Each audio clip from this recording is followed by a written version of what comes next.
Uma tabela traz todos os números, mas interpretá-la fica mais fácil olhando para o gráfico, né? Entre 2008 e 2009, houve uma lei seca aqui em São Paulo, né? E aí, a gente, olhando para a coluna de acidentes por 1.000 veículos, eu fico meio, assim, perdido se realmente diminuiu ou não. Quando eu bato o olho no gráfico, eu percebo a lei seca está entre 2008 e 2009 e o comportamento do gráfico me diz que sim, houve uma redução de acidentes, né, por 1.000 veículos, né? Nós vimos anteriormente os 4 principais tipos de gráfico que pode aparecer em relatórios, né? O gráfico de setores, o pizza, que representa partes de um todo, né? Então é o todo e aqui tem os percentuais de cada uma das partes, né? O gráfico de barras é útil para a gente fazer comparações, né? Uma variável categórica.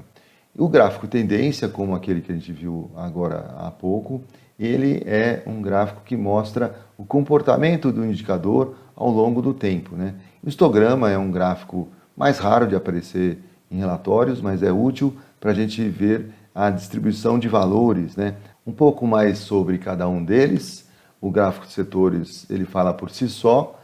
O todo é a pizza inteira, vamos dizer assim, e as fatias representam pedaços dessa pizza e é a quantidade em termos de percentual de cada categoria, né?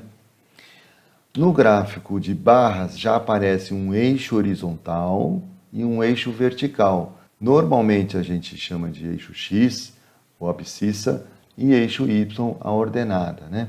Normalmente, porque pode estar invertido, né? Então, no gráfico de barras, o eixo horizontal, o eixo X aí, são as categorias da variável de interesse que eu quero separar os meus dados, né? Categoria 1, categoria 5. E no eixo vertical, a gente tem ou frequência relativa ou absoluta, ou mesmo uma estatística de uma variável de interesse, pode ser uma média e tal, alguma coisa nesse sentido. Esse gráfico chama de barras quando ele é deitado e de colunas quando ele é em pé.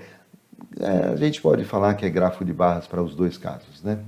O gráfico de tendência, então, a gente tem no eixo horizontal, é o tempo do calendário, que pode ser um mês, outro, toda a sequência de meses, ou uma sequência de observações, olha, a primeira vez que a gente observou, segunda, terceira, quarta, quinta, então tem essas duas características, né? Mas, na verdade, assim, é a sequência de resultados, né?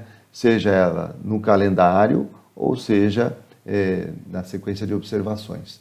No eixo vertical tem um indicador de interesse, pode ser um percentual de uma variável categórica, pode ser uma média de uma variável contínua, pode ser um indicador que mistura coisas, e a gente tem que entender isso.